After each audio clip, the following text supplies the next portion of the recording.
Olá, nós estamos em mais um webinar do Programa de Saúde Corporativa da Unimed Paraná. Esse mês vamos falar sobre a saúde da mulher, a prevenção do câncer de mama. Estamos com a doutora Lilian Lang, ginecologista e obstetra, formada pela Universidade Federal do Paraná. Trabalhou por 15 anos no Hospital de Clínicas, é auditora médica da Unimed do Paraná e coordenadora médica da auditoria da Unimed Curitiba. Boa tarde, doutora. Boa tarde. Nós sabemos que o câncer de mama ele é o segundo no Brasil, né, em incidência, depois vem o câncer do colo do útero. A prevenção, nós sabemos que é a melhor forma, né, de evitarmos essa doença. E também sabemos que o câncer ele tem fatores genéticos e também que vêm dos nossos hábitos de vida. Quanto aos hábitos, quais são os maus hábitos, né, que podem fazer com que a gente tenha uma maior probabilidade de desenvolver tanto o câncer de mama quanto o do colo do útero? Certo. O câncer de mama ele é o segundo em relação ao câncer na mulher, né? É muito preocupante, né? A gente tem visto vários casos de câncer de mama com desfechos difíceis, né? E principalmente por não se buscar alternativas ou não se buscar diagnósticos precoces. Os maus hábitos que a gente tem, né? Então começa por alimentação inadequada, falta de exercício físico, né? Uso de cigarro, álcool, tá? São os fatores principais. Com relação ao colo do útero, né? Seria a falta de prevenção, principalmente com o uso de preservativos, tá? A gente sabe que o câncer de colo do útero está extremamente ligado ao HPV, né? E se não houver a prevenção com relação ao HPV, nós temos uma maior incidência de câncer. Sim. E em relação também aos hábitos, nós sabemos que a mulher ela tem, em sua maioria, uma vida muito corrida, estressante no dia a dia. E algumas mulheres sempre se perguntam, né, se o estresse ele pode aumentar essa possibilidade de desenvolver o câncer. O que a gente percebe é que não é somente o estresse, mas eu diria que são todos os fatores do estresse que fazem com que a mulher não faça a sua atividade física adequada, não tenha a sua alimentação adequadamente, né, até promova mais o uso de fumo e de álcool, até pelos maus hábitos do dia a dia, né? Então, o estresse seria um fator desencadeante até de todos eles, porque você não tem o hábito adequado, você acaba adotando uma vida mais desregrada, né? Sim. Então, é importante a mulher estar atenta a isso e tentar, né, se precisar de ajuda em relação ao estresse, buscar essa ajuda e praticar esses hábitos saudáveis, né? Sim, com certeza. E até a gente fala que a prevenção é sempre o melhor remédio, principalmente em relação ao câncer. E em relação à detecção precoce, qual a importância dessa detecção e o efeito dela? São duas situações diferentes com relação a câncer de mama e câncer de colo de útero. No câncer de mama, a gente percebe que o autoexame ou a autoavaliação ajuda, né? Mas não é o fundamental. A gente tem a necessidade de consultas médicas regulares, né? E com relação a câncer de colo de útero, também a necessidade de exames regulares. Como é que a gente faz uma detecção precoce? Examinando a mama precocemente e detectando se existe alguma alteração. No exame de mama, eu sempre comento com as pacientes assim, quando você for palpar sua mama, você lembre que ela não é simplesmente uma bolinha de algodão, né? Ela pode ter irregularidades e você ter alguma dificuldade na palpação, tendo alguma dificuldade, venha para a gente avaliar. Às vezes a paciente chega para a gente e diz assim, mas doutor, eu tenho alguma dificuldade em palpar minha mama. Primeiro porque eu tenho medo de encontrar alguma coisa e segundo porque se eu palpar eu não vou saber o que é, né? Então essa orientação que a gente dá a mama é como se fosse um saquinho de feijão. Se você detectar que encontrou alguma pedrinha, alguma bolinha de búrico, né, deixe que a gente examina e venha no consultório, né, anualmente para a gente examinar. Claro que a paciente que tem alguma assim, a mãe com câncer de mama, a irmã com câncer de mama, ela tem necessidade de ter um controle mais rigoroso, então ela tem uma indicação para fazer um controle mais adequado, mas importante é consulta anual. Câncer de colo de útero, né? O exame ginecológico de rotina, né, vai facilitar para a gente detectar se existe alguma alteração precoce, sim. Então, paciente que tem corrimento de repetição, paciente que detecta que tem alguma verruga, alguma alteração da pele, né, ela deve vir para a gente examinar também, tá? É importante, então, essa consulta. Por mais, às vezes, até que ela não esteja com algum sintoma, mas se ela não fez a consulta dentro do período de 1 ano, ela realizar. E se tiver sintomas, qualquer alteração é ir ao médico mesmo para tirar essas dúvidas.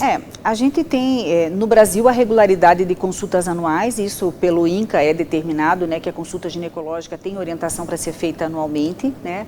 O exame preventivo de câncer de colo do útero no Brasil ainda é orientado para ser feito anual, né? O câncer de mama a gente tem um calendário um pouco diferente, tanto da Sociedade de Ginecologia e Obstetrícia e a de Mastologia e o INCA e o Ministério da Saúde, né? No câncer de colo, então, preventivo anual, sendo que o primeiro preventivo a gente deve fazer pelo menos 6 meses após o início da atividade sexual, tá? E até quando? Né? A gente colhe habitualmente até os 65 anos, sendo que se a paciente não tem mais atividade sexual a partir dos 65 e os últimos 3 exames foram normais, a gente pode não realizar o preventivo Papa Nicolau, mas a gente tem que lembrar que a gente tem a vagina e tem ainda vulva, né? Então a gente tem que ver se não tem nenhuma lesão em vagina e nem na parte externa, né? A gente sabe que com a idade avançada a gente pode ter outras lesões de pele também. Então pode ter um câncer de vulva? Pode, e nesse exame ginecológico clínico a gente pode detectar essas lesões, tá? Com relação à mama, né? Sim. Eu citei inclusive no calendário da própria Sociedade Brasileira de Mastologia, sempre foi preconizado o primeiro exame de mama ao redor dos 35 anos, tá? Claro que numa paciente de 35 anos que nunca teve nenhum caso familiar, mãe, irmã, tia materna com câncer de mama, e ela não tem nada, 35 anos ela pode até realizar a primeira mamografia para fazer uma avaliação inicial, né? Pacientes que têm câncer, que têm familiares com câncer de mama, elas têm que ser avaliadas com mais frequência, e até antes disso às vezes. Então, abaixo de 35, paciente que tem nódulo ou que teve um histórico familiar muito agressivo, ela pode realizar antes, né? Dos 35 em diante, paciente de rotina normal, 40 anos ela vai fazer o próximo exame. Não que ela não faça o exame clínico nesses 5 anos. Entre os 35 e 40, ela vai no seu ginecologista, ela vai fazer a palpação da mama e, na dúvida, ela vai fazer uma mamografia ou um outro exame. Mas, se não tiver nada, ela vai fazer o próximo com 40. Entre os 40 e os 50, habitualmente a rotina é a cada 2 anos. Depois dos 50 anos é anual. O INCA e o Ministério da Saúde preconizam acima dos 40, tá? Abaixo dos 40 eles não recomendam. Muitas vezes a gente recebe paciente jovem no consultório, abaixo de 30, abaixo de 35, que vem fazendo já mamografia de rotina, né?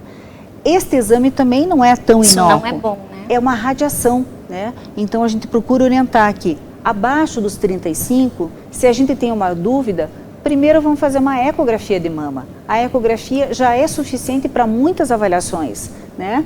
Claro que o diagnóstico mais assertivo para câncer é a mamografia, mas como a gente sabe que abaixo dessa idade também é mais raro, não tem necessidade de estar fazendo mamografia abaixo dos 35. Algumas mulheres têm até dúvidas, né, em relação de quando é indicado a mamografia e quando é indicado a ecografia. A diferença, o que um exame pode detectar que o outro não? A ecografia, ela detecta a presença de nódulos e ela vai diferenciar, inclusive, se eles são cistos, ou seja, bolinhas d'água, ou se eles são nódulos sólidos, tá? Mas a mamografia vai nos dizer se esses nódulos sólidos têm mais características para tumor maligno ou não, tá? Então, habitualmente, quando eu tenho uma bolinha regular, que a cápsula dela é toda lisinha, eu tenho muito mais a tendência para um nódulo benigno ou para um cisto, né?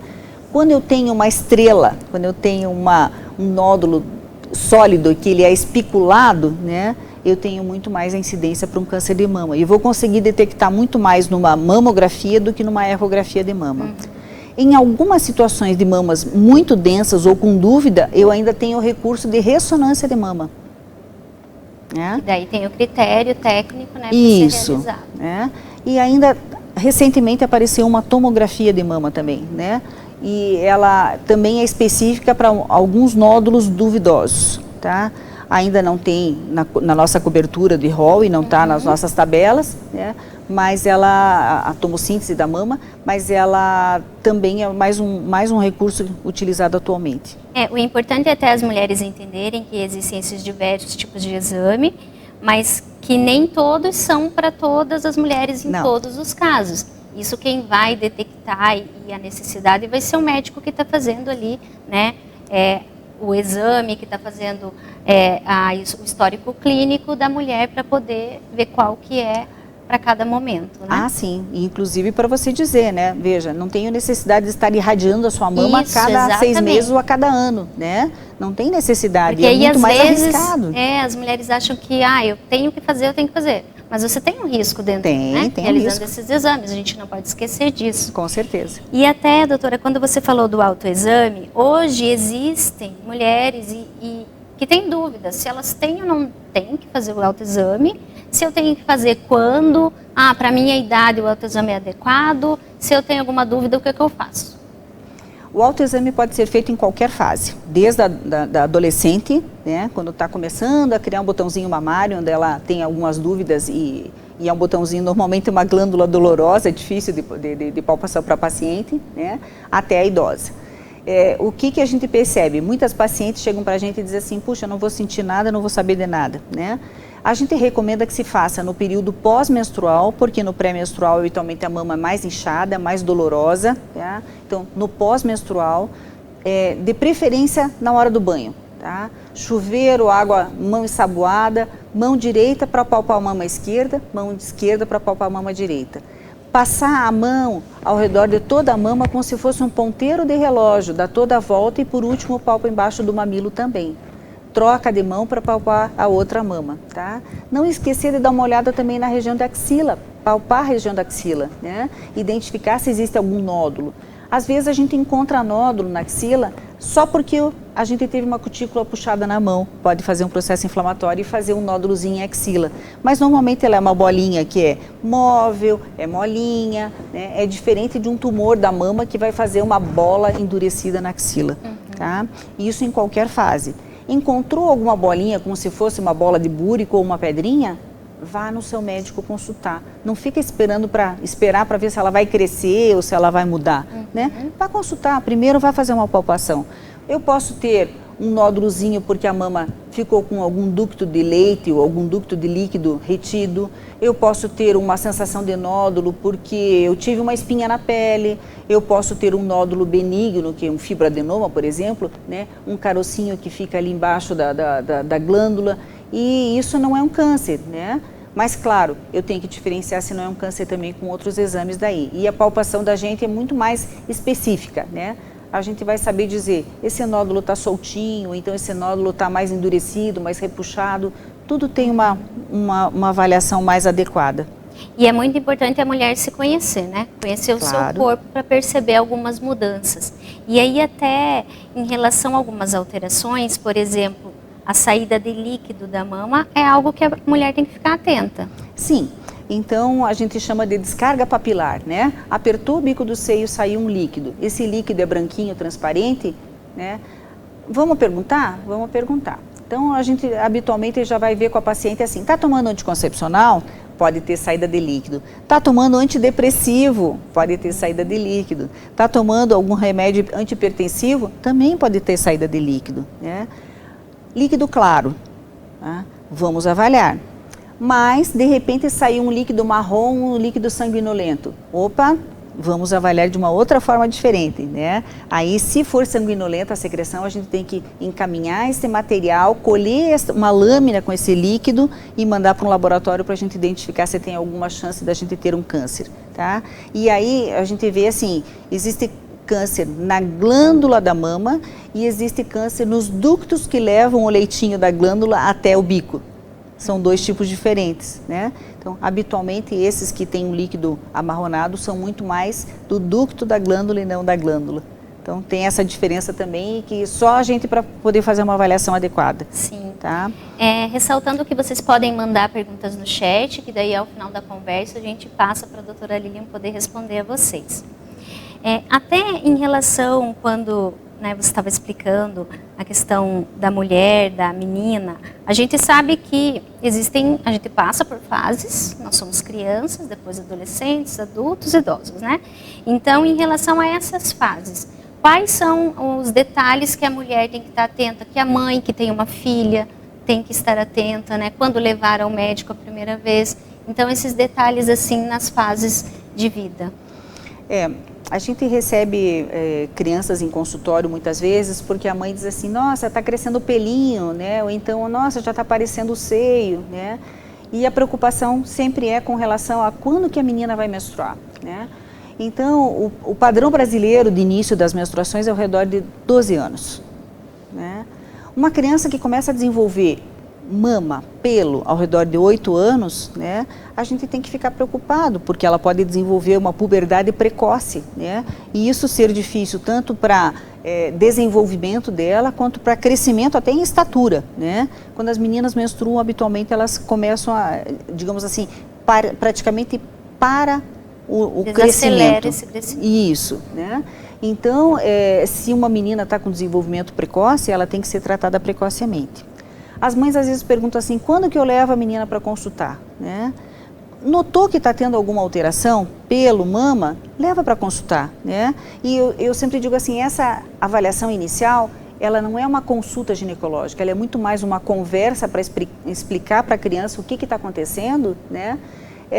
Do que realmente uma consulta ginecológica. Você vai explicar que ela tem uma glândula, que ela está desenvolvendo, que ela vai crescer, vai ficar que nem a mãe, né? Que ela, se ela vier menstruar, quando ela vai poder engravidar, né? Isso, inclusive, é uma prevenção para o abuso das meninas. Sim. Né? Então, é uma coisa que você orienta para elas assim, olha, a partir do momento que tem menstruação, né, você pode ser mãe. Né? Então, o que você pode permitir, o que você não pode permitir com o seu corpo e com você. Tá? Então, nesse ponto é muito prazeroso até você orientar as meninas. Você vê o brilhinho no olhinho dela quando elas começam a ver, mas puxa, né? Eu tô assim, ou então você pergunta, na tua sala já tem alguém? Né? Ah, tem. Né? A Maria tá assim, a Maria... Né? E ela já sabe que ela tem que iniciar um autocuidado, né? Exatamente. Desde essa fase. E aí também vem aquelas orientações com relação à mãe, às vacinas da criança. Sim. Né? E aí a vacina do HPV, onde a gente sabe que o melhor período para a realização é ao redor de 11 e 12 anos de idade, de 11 aos 13, como está a própria Secretaria de Saúde. Né? E aí a gente diz assim, eu vou fazer uma vacina para dizer para minha filha que ela está prevenindo HPV e que ela pode iniciar atividade sexual? Não, eu acho que a gente tem que dizer que nós estamos fazendo uma vacina para a prevenção de uma doença que a gente não sabe quando é que ela vai ter contato. Né? É como a gente vacinar uma criança para sarampo, para meningite, a gente não sabe quando é que vai ter o contato com a doença, mas na realidade a gente já vacina precoce para que ela tenha a proteção precoce, né? Para que ela não corra risco. E hoje a gente sabe que a única vacina que realmente previne um câncer é a vacina contra HPV.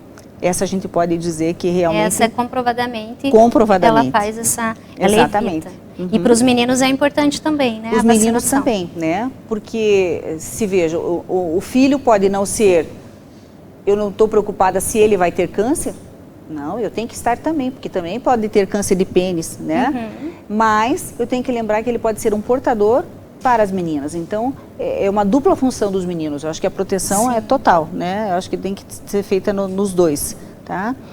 E aí, em relação à adolescência, essa conversa é muito importante. A partir daí, a menina, a mulher, ela vai ter quais cuidados em relação a conforme ela for crescendo? A orientação que a gente dá daí, as meninas com relação à menstruação, né, início das menstruações, e a partir de então você tem que também começar a abordar a sexualidade, né? A partir de quando que essa menina vai poder correr risco de uma gravidez, né? E que você tenha que orientar na prevenção de uma gravidez aí, tá? E não adianta eu dizer, ela vai vir consultar 6 meses depois que ela iniciou a atividade sexual, porque daí ela pode vir grávida já. Sim. Né? Então eu tenho que orientar precocemente e tenho que orientar para ela que os hormônios das meninas estão a 1000 por hora, né? E orientar as mães, né, de que elas devem levar suas filhas para consultar, né? Não com o intuito também de que você está liberando sua filha para iniciar a atividade, mas com o intuito de saber que essa fase vai acontecer e que ela tenha a indicação de estar orientando cada vez melhor a sua filha, para que ela também não corra risco, né? Às vezes a gente recebe paciente no consultório que diz assim, doutor, eu engravidei com 16 e não quero que minha filha engravide com 16. Então eu estou trazendo ela com 13 para que ela já saiba que existem métodos para prevenir, para que quando ela tenha 16 ela não engravide que nem eu, né? Sim. Eu sempre digo, filho é uma coisa muito boa na vida, Sim. Mas a responsabilidade, né? Exatamente. A responsabilidade é grande. Não só responsabilidade, mas veja, você muda toda a vida de uma adolescente. Sim. E ela não está preparada. Escola, você muda o sair, né? O cuidar, né? Quem vai cuidar do bebê? A mãe que vai cuidar de um bebê? Não, né? Muda uma família inteira muitas vezes. Então, se você não orientar aquela menina, você pode ter uma família inteira, né? Com alterações mais tarde. Sim. Vale a pena? Vale, com certeza. E falando da adolescência, a mulher que está já entrando na menopausa, por exemplo, né? Quais são os cuidados que ela tem que ter? Bom, quando nós temos a mulher adulta, então ela vai vir nas consultas ginecológicas, né, anuais, né, fazer suas rotinas. E na perimenopausa, no climatério, né, o climatério a gente chama o período de até 2 anos antes da parada da menstruação. É o período onde a gente vê que as mulheres começam a ter um calorão que incomoda, é uma insônia, é a vagina mais seca, a pele mais seca, né? É uma mudança no comportamento, uma mudança de humor, né? Que pode acontecer até 2 anos antes da parada da menstruação. A gente chama de menopausa quando a menstruação parou por pelo menos um período de 1 ano já, não vem mais menstruação. E eu estava comentando com elas aqui, assim, quando nós nascemos com 2 saquinhos de semente. Nós temos esses 2 saquinhos que já vêm nos nossos ovários cheinhos de semente. Quando chega na nossa adolescência, nossos hormônios ativam essas nossas sementes e elas começam a ser liberadas todos os meses. Quando chega no climatério e na menopausa, esse nosso saquinho de semente esvaziou. Então a gente já não tem mais aquele hormônio que desenvolvia e que nos protegia de algumas coisas. Então, a gente faz uma perda de massa óssea com tendência a fazer osteoporose, a gente tem uma maior chance de ter doença cardíaca, tá? A gente tem mais chance de AVC, né? Acidente vascular cerebral. Então é todo um período onde eu tenho que fazer uma avaliação e dizer assim, puxa, será que vale a pena entrar na menopausa já? Assim como a criança lá, eu dizia assim, será que vale a pena ela começar a menstruar com 8 anos? Né? Eu tenho que avaliar também a mulher de 40, que muitas vezes entra numa menopausa precoce e ela tem maior chance também de uma doença precoce. Então, muitas vezes a gente posterga esta menopausa utilizando terapia de reposição hormonal, desde que eu não tenha nenhuma contraindicação. Então, as pacientes com câncer de mama, paciente com doença cardíaca prévia, com hipertensão, com diabetes, né? São todas pacientes que eu tenho que fazer uma triagem diferenciada e ver o que nós poderemos usar para melhorar a qualidade de vida, né? E benefícios sem que ela tenha uma menopausa precoce com desconforto ou com algum prejuízo. E ela tem que continuar tendo essa rotina de autocuidado, independente dela, né, estar menstruando ou não, né, ter cessado. Independente de menstruar ou não, as consultas continuam anuais, né, com cuidados. Tá? E aí até uma pergunta que sempre vem, e as mulheres que tiraram o útero, elas precisam ir ao ginecologista, por exemplo? As mulheres que tiraram o útero, veja, o útero pode ser retirado porque tem uma hemorragia, ou porque tem... e essa hemorragia pode ser causada por um câncer, ou ela pode ser causada por um mioma, né? Ou então por uma hiperplasia de endométrio, como a gente chama, que a camada interna cresce muito. Eu vou ter que saber qual foi o motivo da retirada desse útero. Mas isso não impede ou não impossibilita a realização do exame ginecológico, porque sobrou vagina e sobrou vulva. Então, a gente tem que continuar controlando, mesmo que tenha sido um mioma. Né? Eu não vou ter mais o preventivo Papa Nicolau do colo do útero, mas eu vou ter avaliação de vagina e vou ter avaliação de vulva para ver se não tem nenhuma alteração. Então é muito importante manter essa rotina. É importante. Né?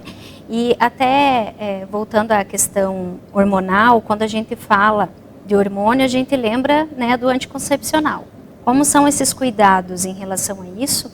Né? Quando a mulher está nessa vida fértil, né, em relação ao anticoncepcional, o que precisa ser avaliado até para prevenção mesmo do câncer. E a menopausa você já citou, né, a importância desse acompanhamento. Mas e o anticoncepcional? Quando uma paciente chega para a gente e vai fazer uma avaliação para ver o que pode usar de anticoncepcional, eu tenho que triar ela todinha no sentido. Saber se ela não tem um histórico de câncer, por exemplo, saber se ela não tem um histórico de trombofilia ou de coagulação familiar alterada, né? Tenho que saber se ela teve alguma outra doença hepática que contraindique o uso de hormônio, né? E eu tenho que saber se ela vai usar adequadamente ou não. Então, as pacientes às vezes chegam e dizem assim, minha amiga usa o anticoncepcional X, eu posso usar também? Ou então eu comprei já aquele que a minha amiga usa. E aí a gente vai ver assim, primeira coisa, você é bem regrada no sentido de tomar remédio, né? Se você for bem regrada no sentido de tomar remédio, você já tem um ponto positivo para usar um anticoncepcional pílula. Doutora, eu não sou regrada e vou esquecer de tomar. O que eu posso fazer? A gente vai ter que lembrar de um outro tipo de hormônio que não seja o anticoncepcional oral. Podemos fazer injetável, podemos fazer anel vaginal, podemos fazer adesivo, né? Podemos usar um DIU, podemos usar um implante, que é um que fica embaixo da pele. Então, tem vários outros métodos que não dependem de eu lembrar todos os dias do que eu vou fazer. Mas aí tem uma paciente que tem um histórico familiar, por exemplo, de trombose. Tá? Minha mãe teve trombose nas pernas, minha tia teve trombose nas pernas e era cedo, minha mãe tinha 30 e poucos anos. Né? Será que essa paciente é o ideal para a gente fazer um anticoncepcional oral? Né? Não é o adequado, eu vou ter que pensar em outro método. Eu posso pensar numa progesterona que tem, por exemplo, no Mirena ou num outro DIU hormonal? Posso. Posso pensar na injeção? Posso. Eu não posso fazer estrogênio conjugado, onde eu tenha anticoncepcional que tem estrogênio mais progesterona. Né? Ou então eu posso usar um DIU de cobre, que ela não vai ter problema com coagulação. Né? DIU de cobre, legal, não tem hormônio nenhum, né? Mas se é uma paciente que tenha histórico, que tenha muita cólica menstrual ou muito fluxo menstrual, né, ela não vai se adaptar, porque ela vai ter um aumento do fluxo menstrual com aumento de cólica, então ela também vai, né, não vai se adaptar com aquilo, eu vou ter que pensar num outro método para ela. Sim. Então, você tem que ir colocando paciente a paciente em cada item para você ver aonde que ela se enquadra e como que ela se adapta. Por isso que é importante a consulta médica e acompanhamento, e não, minha amiga usa aquele anticoncepcional, eu vou usar ele também, né? Porque tem vários fatores aí que tem que ser considerados. E a gente tem que prevenir e sempre seguir a recomendação médica, né? Em relação às mulheres gestantes, existe algum risco delas desenvolverem um câncer de mama, de útero? Se sim, quais são os cuidados que elas têm que ter? Ou se não existe, se esse risco é mínimo, né? Quais são os itens que ela tem que ficar atenta para tirar alguma dúvida com o médico? A gestação em si, ela é um período diferente na vida, né? Onde eu tenho um período hormonal muito importante, então eu tenho estrogênio muito desenvolvido. É muito interessante, muitas vezes as pacientes dizem assim, nossa, está surgindo verruga na minha pele, né? E na gestação, acabou a gestação, acabou a verruga, né? É um período de estrogênio muito grande, onde eu tenho uma proliferação celular em todos os lugares do corpo. A mama já fica mais sensível na gestação, então nos primeiros 3 meses a mulher diz assim, não quero nem que encoste, eu tenho medo até do chuveiro, né? E a gente vê que normalmente elas andam mais com a mão, né, cruzada, inclusive na frente do peito, porque elas têm dor na mama e têm medo que esbarre e que bata, porque a mama fica muito sensível. Então, ela fica mais sensível para a palpação. No final da gestação, ela já está mais congesta até pela própria preparo da lactação. Então, as mamas na gestação são mais difíceis de triagem com relação a nódulos, né, e a câncer de mama. O colo do útero, eu vejo que é muito mais um medo das pacientes colherem preventivo. Às vezes elas chegam no consultório, mas eu estou grávida, não dá para colher preventivo, né, doutora? Né? Eu digo, não, dá para a gente colher. Só que a gente tem que colher com um pouco mais de cuidado do que a gente colhe nas mulheres não grávidas, né? A gente usa uma escovinha para colher no colo, eu sei que eu não vou poder esfregar tanto essa escovinha, porque eu posso fazer um sangramento. E aí eu sei que é o sangramento do colo, mas a paciente pode ficar na dúvida se esse é um sangramento do colo ou é de dentro, né, com chance de um abortamento. Sim. Então elas têm medo de coleta de preventivo por causa disso, tá? Então a gente deve colher, né, e acompanhar. Já vimos câncer tanto de colo quanto de mama em gestante. né? E com dificuldade de diagnóstico ou com dificuldade de tratamento, porque chega uma hora que você diz assim, e agora, né? Quem eu vou priorizar? Sim. A mãe ou o bebê, né? E pode fazer cirurgia durante a gestação? A mama até posso fazer cirurgia durante a gestação. O colo do útero já vai ser mais delicado porque eu corro um risco de abortamento, né? Ou trabalho de parto prematuro. Mas tem que acompanhar. Sim, é importante, né? Sim, aumenta a secreção vaginal já por causa da própria gestação, tem um aumento, né? Mas eu tenho que acompanhar também. Ah, é branquinha, é transparente? Não, tem cheiro, tem coceira, tem, né? Sim, porque pode trazer risco para a gestação também, se não for tratado, né? Sim. Se não conseguir detectar. Também. A gente falou de prevenção, falamos das fases da vida, o que as mulheres devem fazer, e isso ficou muito claro aqui, que o acompanhamento médico frequente é muito importante. São várias dicas, mas as principais dicas que você deixaria para essas mulheres no mês de outubro, né? Quais são as principais dicas para a mulher manter seu autocuidado e a saúde? Com relação a cuidar de saúde, né? A primeira coisa que a gente fala, e acho que todo mundo fala nisso, é tenha um hábito de vida saudável, né? Pratique exercício, procure manter seu peso, faça a sua alimentação adequada, né? Procure ter uma regularidade na sua vida, né? Se previna com camisinha, tá? Para ter um cuidado extra, tá? De todo o teu corpo. Faça teus exames regulares, faça suas consultas anuais, né? Seu preventivo, sua mamografia conforme a orientação médica. Não tem necessidade de estar fazendo mamografia todos os anos, né? Precocemente, isso também é uma coisa ruim, né? E é interessante porque as mulheres pensam muito no cuidado em termos de, assim, uma autoestima, né? Sim. É uma prótese de silicone, é uma cirurgia plástica, né? E muitas vezes acaba deixando essa parte necessária para depois ou não andando bola, né? Que vai trazer um efeito negativo até para a parte Exatamente. estética. Até, né? para a parte estética, né? Que muitas vezes você vai fazer uma cirurgia depois, acaba tendo um câncer numa mama que você pôs uma prótese e estava super feliz com a prótese e acaba tendo uma dificuldade maior com um outro problema, né? Mas eu acho que o exame frequente é o necessário, o exame anual é fundamental. Guardar um tempo para si, esse tempo com o auxílio do profissional médico para poder, né, ali ter a certeza de que está tudo bem. Com certeza. Nós temos algumas perguntas aqui, a primeira delas é, se o uso de hormônio pode desenvolver câncer? O hormônio, na realidade, não é que ele vai desenvolver câncer. A gente sempre diz que ele vai nutrir se eu tiver uma semente, tá?